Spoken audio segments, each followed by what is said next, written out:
ఉంటుంది. మీ టైం అయిపోయేలోపు మీరు ఆన్సర్ చేయాలి. ఆ టైం అయిన తర్వాత నేను ఆ సొల్యూషన్ని ఎక్స్ప్లెయిన్ చేయడం జరుగుతుంది షార్ట్కట్ వే పద్ధతి ద్వారా. So my dear teacher, first question. So ఈ ప్రశ్న అనేటటువంటిది మనకు తెలంగాణ డిఎస్సి 2017లో రావడం జరిగింది. సో మై డియర్ టీచర్, ఒకసారి చూడండి. 9.8 whole cube minus 6.8 whole cube 9.8 whole square plus 9.8 into 6.8 plus 6.8 whole square. So ఇది ప్రశ్న. దీనికి సంబంధించిన ఆప్షన్స్ ఇక్కడ ఉన్నాయి. సో మీ టైం స్టార్ట్ అయింది. చాలా సులభమే, కాస్త ట్రిక్ తెలిసి దాని యొక్క కాంటెంట్ తెలిస్తే. సో ఒకసారి మీ యొక్క ఆన్సర్ని కామెంట్ చేయండి my dear teachers. Okay, right. మీకు ఆన్సర్ తెలియజేయండి. లాస్ట్ 15 సెకండ్స్ మాత్రమే ఉంది. సో కామెంట్ బాక్స్లో మీ యొక్క ఆన్సర్ తెలియజేయండి. Okay, right. చాలా ఈజీ ప్రశ్న అమ్మ. సో ఇలాంటి బిట్స్ అనేవి టెక్స్ట్ బుక్లో లేనప్పటికీ ప్రశ్నలు వస్తున్నాయి కాబట్టి మనం కూడా ఇంతకంటే బెటర్గా సో ఎలా రాబోతుంది నెక్స్ట్ అనేటటువంటివి కూడా చూస్తూ ఎక్స్ప్లెయిన్ చేయడం జరుగుతుంది. సో టైమ్స్ అప్ అన్నమాట. సో మై డియర్ టీచర్, చూడండి ఒకసారి solution. 9.8 whole cube minus 6.8 whole cube. So దీని ఆన్సర్ ఏంటంటే, ఇది క్లియర్గా నాకు ఏ విధంగా కనిపిస్తుంది మై డియర్ టీచర్ అంటే, A cube minus B cube by A square plus AB plus B square is equal to A minus B అనేటటువంటి ఫార్ములా మెథడ్ అండి. సో మై డియర్ టీచర్, మనకు క్లియర్గా చెప్పాలంటే A cube minus B cube is equal to A minus B into A square plus AB plus B square అనేటటువంటిది formula అంటే ఇది. ఓకేనా? ఈ ఫార్ములా బేస్డ్ కింద మనకు ఈ A square plus AB plus B స్క్వేర్ని ఇటువైపు పంపించుకుంటే అదేమైంది, A cube minus B cube by A square plus AB plus B square is equal to A minus B మిగులుతుంది. సో ఇది కూడా అలాగే ఉంది సార్. ఇదేమో ఏ క్యూబ్ అండి మైనస్ ఇది బి క్యూబ్ అండి, ఇది ఏ స్క్వేర్ ప్లస్ ఇది AB plus B square is equal to ఏం రావాలి, ఏ మైనస్ బి రావాలి. అంటే 9.8 మైనస్ 6.8 అవ్వాలి, 6.8 అవ్వాలి. So what is your answer? 0.3, 3.0 అనగా option 3 is your answer my dear teacher. Option 3. Is it clear? Same to same ఇలాగే ఇంకొక ప్రశ్న కూడా అడుగుతారండి. A cube minus B cube మాదిరిగానే ఏమవుతుంది సార్ అంటే, అక్కడ A cube plus B cube ఉంటుంది sir. A cube plus B cube కింద ఏముంటుంది సార్ అంటే, A square minus AB plus B square ఉంటుంది ఈజ్ ఈక్వల్ టు ఇక్కడ ఏ ప్లస్ బి అవుతుంది సార్. ఈ రెండు ఫార్ములాస్ చాలా చాలా ఇంపార్టెంట్. ఆర్ఆర్బి గ్రూప్ డిలో వచ్చింది, డిఎస్సిలో వచ్చింది, అండ్ ఫారెస్ట్ బీట్ ఆఫీసర్లో కూడా వచ్చింది సార్ ఈ బిట్టు. అంటే దీనికి సంబంధించింది కూడా మనకు ఏ ప్లస్ బి హోల్ స్క్వేర్, ఏ మైనస్ బి హోల్ స్క్వేర్, దానికి సంబంధించినటువంటి ఏదైతే ఐడెంటిటీస్ ఉంటాయో దానిపైన కూడా ఒక మంచి వీడియో చేస్తాను ఇక్కడ ఈ ఏరియా నుంచి. ఓకే, రైట్ అమ్మా. సో నెక్స్ట్ క్వశ్చన్ ఒకసారి చూద్దాం మై డియర్ టీచర్. 4 వరుస సరి సంఖ్యల యొక్క సగటు 27, వాటిలో పెద్ద సంఖ్య ఏది అంటున్నాడు మై డియర్ టీచర్స్. సో మీకు టైం స్టార్ట్ అయింది చూడండి. సో జాగ్రత్తగా చదవండి. సో 4 వరుస సరి సంఖ్యలు, 4 consecutive even numbers. The average of 4 consecutive even numbers is 27.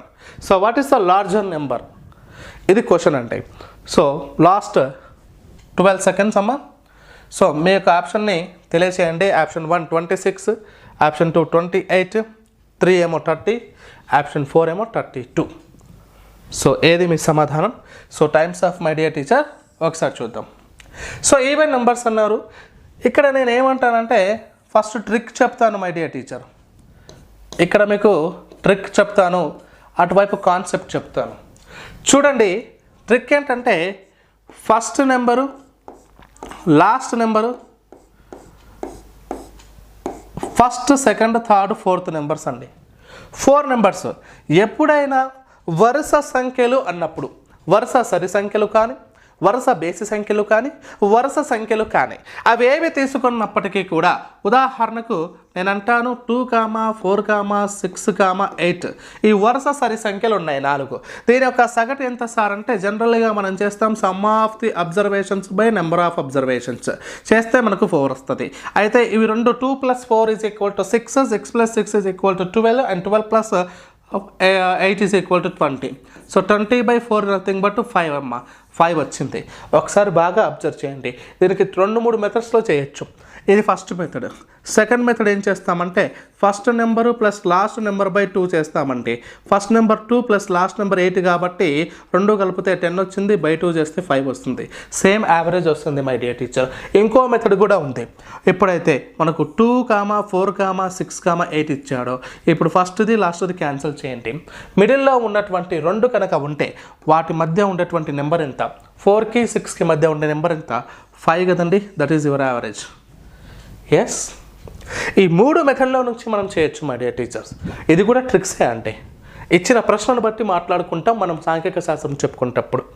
అయితే ఇక్కడ కూడా నేనేమంటున్నానంటే first number last number second number last number cancel చేసామంటే ఈ రెండింటి మధ్యలోనే వచ్చేటటువంటిదే 27 కాబట్టి 27 కాబట్టి ఇది average.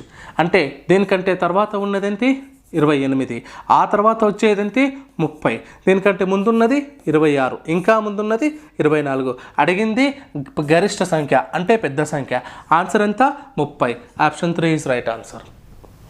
Yes, it is clear. Sir నేను ప్రొసీజర్ వైపు వెళ్తాను సార్. ఒకవేళ మీరు ప్రొసీజర్గా వెళ్ళినా కూడా ఏం చేస్తామండి? ఇలా చేస్తారండి. x ప్లస్ ఇంకో ఈవెన్ నెంబర్ x + 2, ఇంకో ఈవెన్ నెంబర్ x + 4, ఇంకో ఈవెన్ నెంబర్ x + 6 బై 4 = 27 చేసేయండి. మీకు మళ్ళీ 30 వస్తుంది large number. Okay, so next question my dear teacher. Next చూడండి. సో ఈ ప్రశ్న ఏంటి?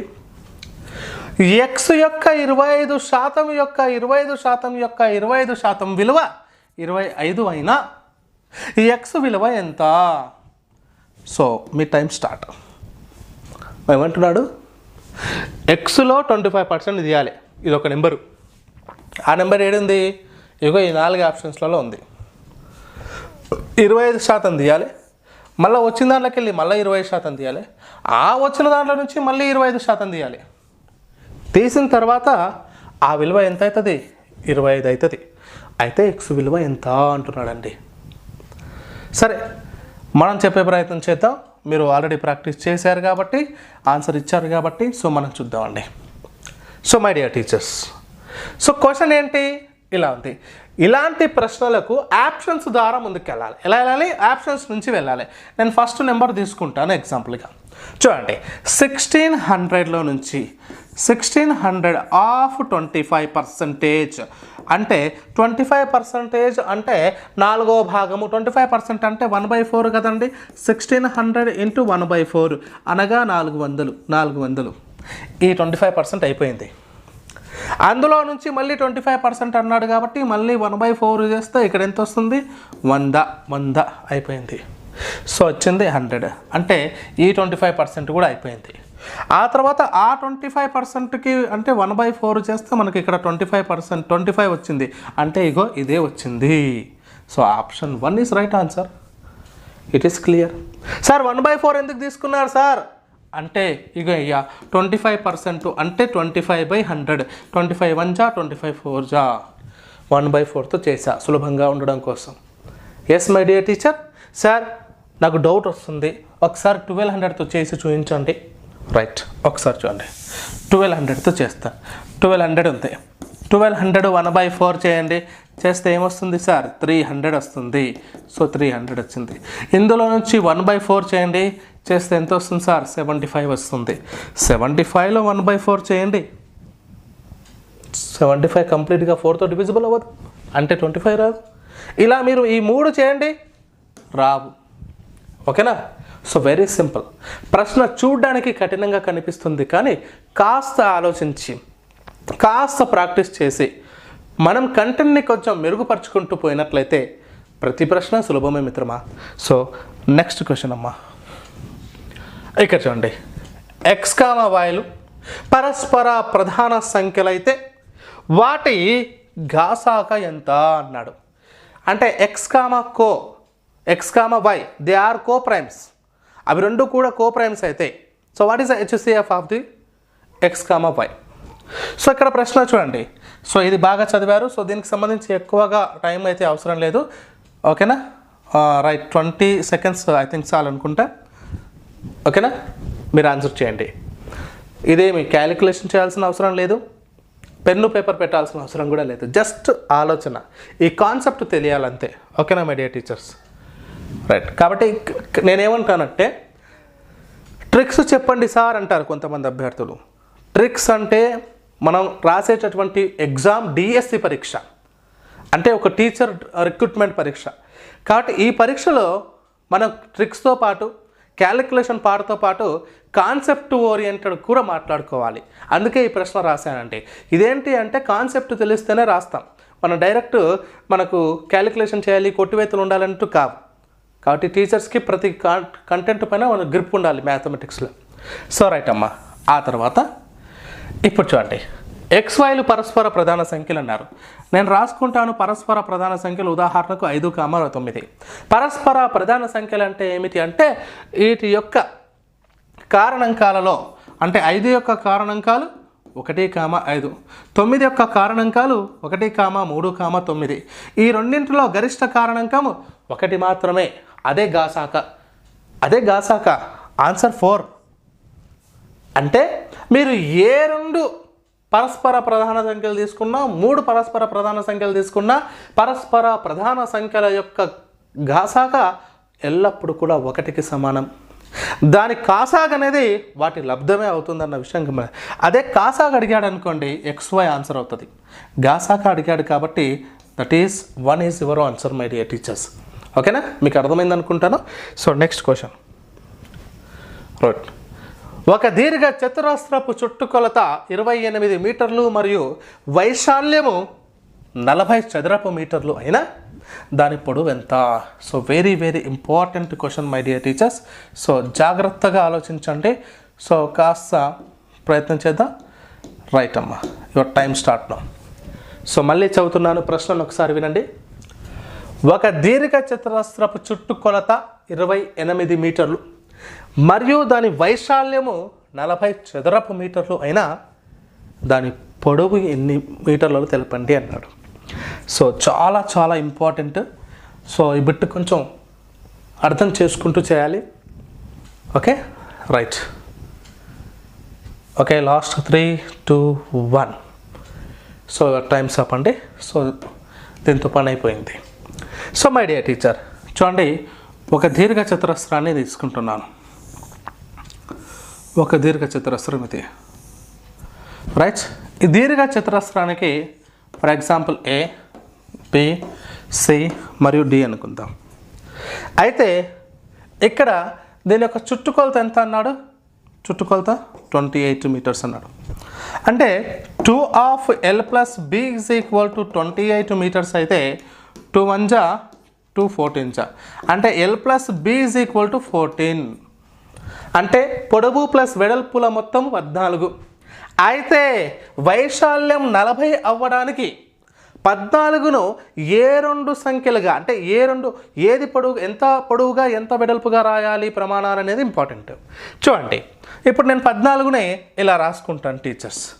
14ను రాసుకుంటే 13 పొడవు 1 వెడల్పు, ఇది L ఇది B అనుకుందాం. అదే 14ని 12 2 రాసుకుందాం.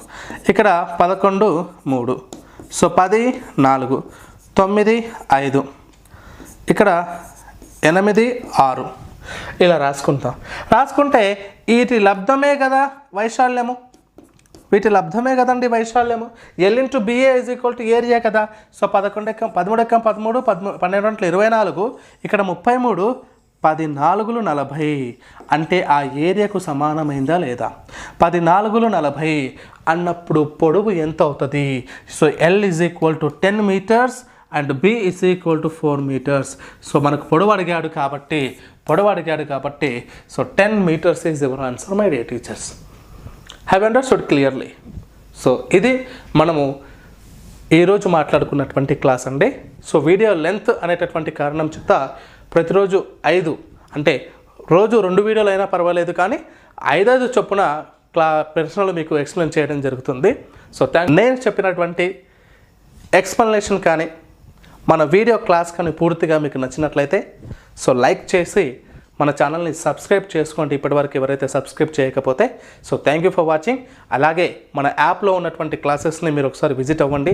నేను యాప్ లింక్ని డిస్క్రిప్షన్లో ఇస్తాను, అక్కడ నుంచి యాప్ని డౌన్లోడ్ చేసుకోండి, ఒకసారి చూడండి. అక్కడ డెమో క్లాసెస్ చూసి మన క్లాసెస్ని పర్చేజ్ చేసుకునే ప్రయత్నం చేయండి. Thank you for watching. Have a nice day.